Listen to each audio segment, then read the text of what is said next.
Jerry Nard. Jerry Nard.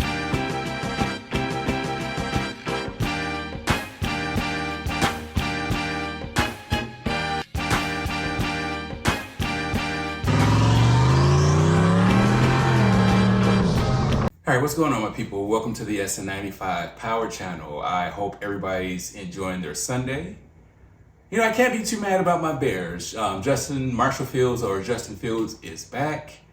Had a pretty good game today. We blew it at the end, but at this point, just lose out the rest of the season. Hope Carolina lose out the rest of their season, and we'll have the number 1 and number 2 pick.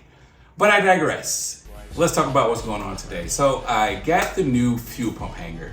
And this is an aeromotive fuel pump hanger. And shout out to the person in the community who suggested that fuel pump hanger when I was having issues with the one that's currently installed in here. So the aeromotive hanger comes with a 340 pump, which is too small for what I have. So I'm going to put the 450 pump on the hanger, and I'm kind of thinking if I should put that 525 pump back on there, or 530, whatever, the Hellcat pump without the check valve. I have that over at the other build garage, so this is going to be a continuation video. Only thing I'm going to do is kind of unbox the aeromotive, take the 340 pump off, and then figure out which pump I'm going to use. Because right now I have a 450 pump on there, which is, if I remember off the top of my head, is good to around 650 on E85, which honestly, that's right in the ballpark where I want to be with this car. Actually, that's really too much horsepower for this car on the street. I really don't need that, but it's always nice to have that much overhead. So if 650 overhead is good, then why not put the bigger pump on there and have a 850 overhead? So that's kind of what's going through my mind right now. Do me a solid, and what would you do in this situation? Like,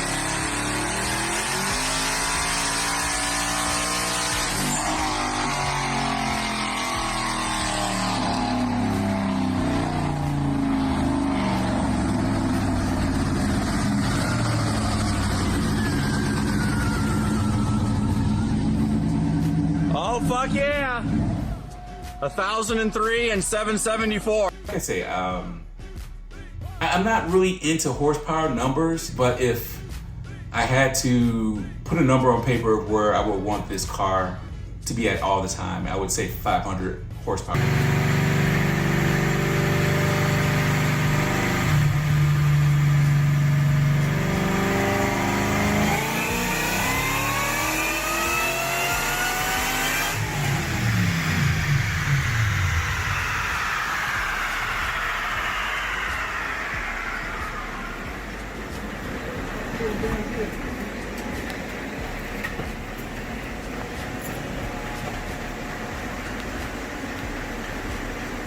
$500. There you go. Got a double. Power to the wheels. So the pump that's on here right now is more than capable of 500 to the wheels. Actually, this aeromotive 340 pump would probably get me to 500. Those are rated, I think, at 4 or 450 on E85. But you know, if I should crank up the fuel pressure, I probably would be right at the limit. But why would I want to push my fuel system that hard if I don't have to? So I don't know, the 450 pump or the 535, 525, I forget which one it is, but it's the Hellcat pump without the check valve. It's the lower current, highest flowing one that you can buy from Walbro. So what would you do if you had a choice between the two? Leave a comment down below. And while you're on the keyboard typing stuff, go ahead and click the subscription button if you haven't already. Hey, any kind of support we can get for this channel goes a long way. So if you want to sign up for a membership or purchase of merchandise, all that stuff is welcome. But like I will always say this, like at the bare minimum of what you're doing right now, watching this video is like greatly appreciated. So shout out to everybody out there who's helping this channel grow. So let's get to this unboxing. I got to sit here on the workbench. Let's open it up and talk about what I'm going to do to it. All right, so yeah, this is just a aeromotive fuel pump hanger, and it's different than the Pro M Racing one. I don't have the old hanger with me, but on one of my old videos, what I was having is, well, what the problem was, the fuel pump hanger itself was good, it was just the wiring.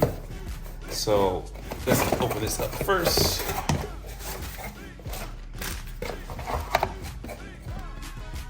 Stickers. So on the old Pro M Racing fuel hanger assembly, basically the wires started to melt from the fuel pump side and from the electrical connector side. Now, I like this design because honestly, I think it's a lot easier to get this in the fuel tank. So what we're going to do is just real simple. We're just going to take this off.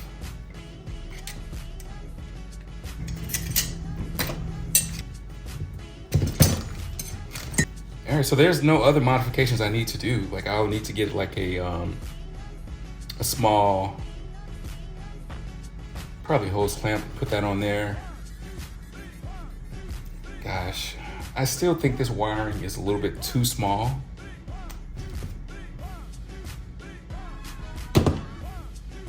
But I'm not going to upgrade it. So the cool thing about this, they have NTP fittings right here, so you're gonna have to get some kind of adapter. I have AN line, so I can go, I have -8 on supply, and I have -6 on return. So I would need, you would need, I'm pretty sure most of us with these Sn95s would need a 90-degree elbow. So NPT to AN fitting. I have the one. I'm 90% sure I have a 6 and an 8 and not an 8 and an 8. So I have one fitting. Before I go buy another one, I'll get up under the car, take the old pump down, take a look, and yeah, I think that's about it for this assembly, what I can do right now. So I need to get to the other garage, and I gotta debate if I'm gonna put in the 525 or if I'm gonna use the 450 that's in there right now. But first, let's go grab the pump. All right, new day, and I did not know about these fittings. Just an O-ringed. Amazing. NPT to AN. So I'm still going to, technically, since it's O-ring, you don't have to throw any of the goop on here. So So I can do what? So I'm a little concerned about how tall this is, though. How it is? Yeah. Oh. It's outlets, so it's gotta be facing. Yeah, let's just have them both turned that way. Actually, I'm going to throw some goop on this just in case. I don't want to have to drop this thing again. So let's just put a little on here. A little dab would do you. Start working with this pump.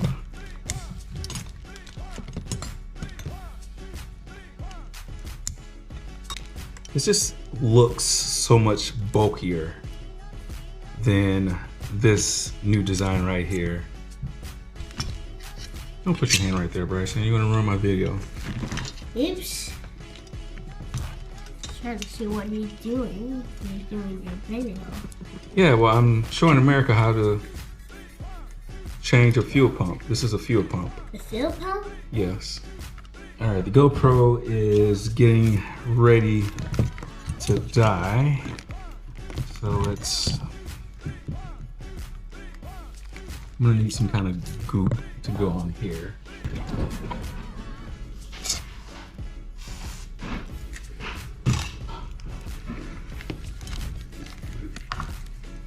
Just to get this in here.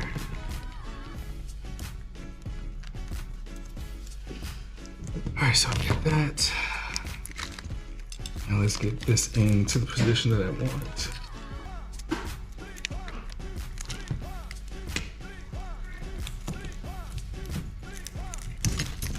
Okay, we're gonna put one more right here, Bryson. Okay. So, here, I want you to hold this. Like this. Squeeze it just like that. Just hold it. Don't squeeze it yet? Don't squeeze it yet. Or what? I'm gonna tell you when. Okay. Hold it. Hold it right here. Okay. And right here. There. I have to feed this. I don't like this to explode. It's not gonna explode. But try it. Now squeeze it. Keep squeezing. Let go. Now squeeze again. Now squeeze again. Keep going. Squeeze hard. Super hard. Okay, good. Now let me do it. Oh yeah, that's pretty good. You got it pretty good. Now, you see this right here? Lift that up. Lift that up? Up, up, up. Keep pushing. I mean down. Push it down. Down. No, maybe it's the wrong way. Here, let me see. So we got that cut. Got that. All right, so this is on here. I think it's in a good spot. All right, we did a little change in the lineup. So this is the 540 pump. I mean, this is the 450 pump. It ends in 267 part number. This is the one that I originally had on this hanger. Before I had this one on, I had the 525, 535, I don't remember which was this pump.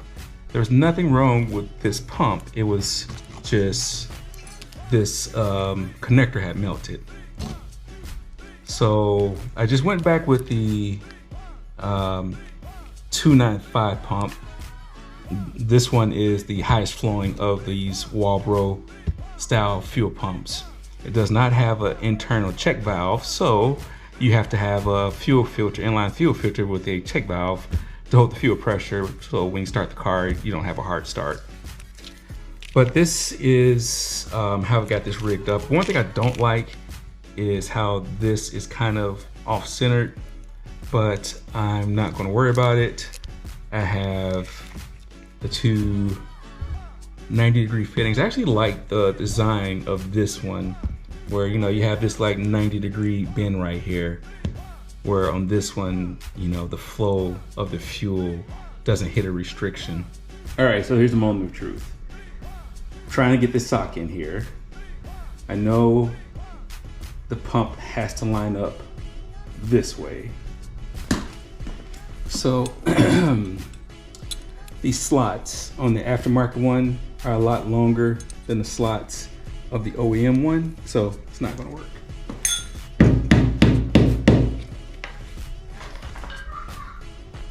So the cool thing, this one swivels, this one really does not. So this is my inlet. Well, this goes out, supply, return. Just remember that. I'm gonna have to test this somehow before I button this up all the way. So I'll try to manipulate this to get the tank raised up high enough. I'll hook the lines up and I'll probably just run 12 volts directly to the pump just to make sure that it's okay. Now this garment looks pretty new. This is in good shape. I must have changed it already. Oh, now it's got a leak right there, so we'll swap this out for the new one. And just move it up. Just make sure it gets in there. So let's go up under the car, get this situated, and we'll start working on raising the tank.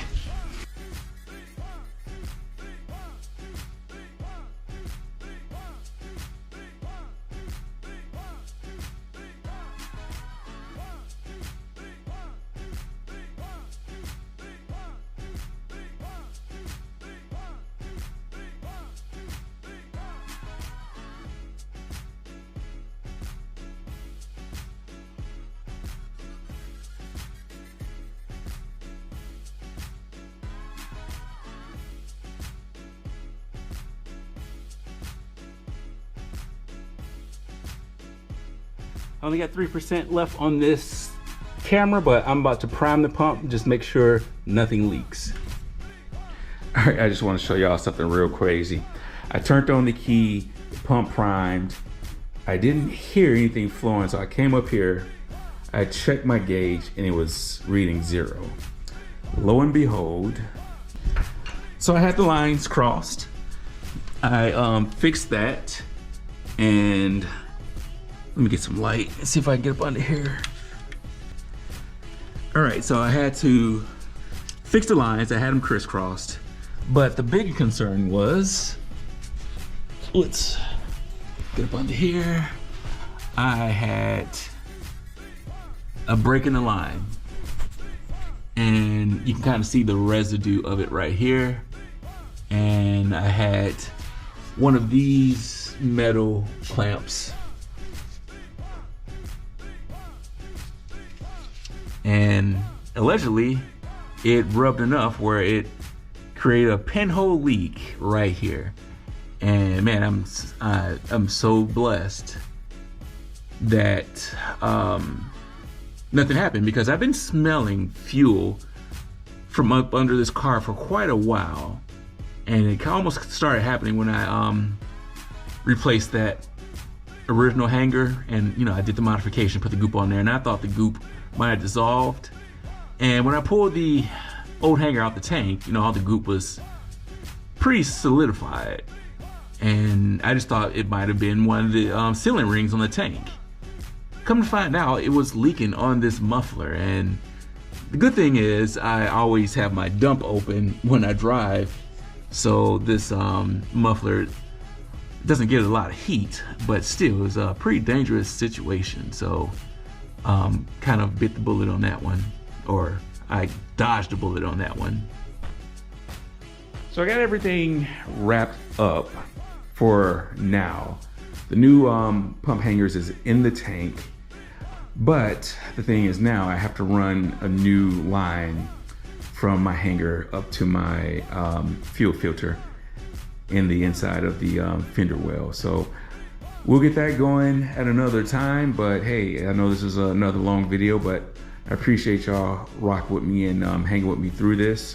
So until next time, God bless.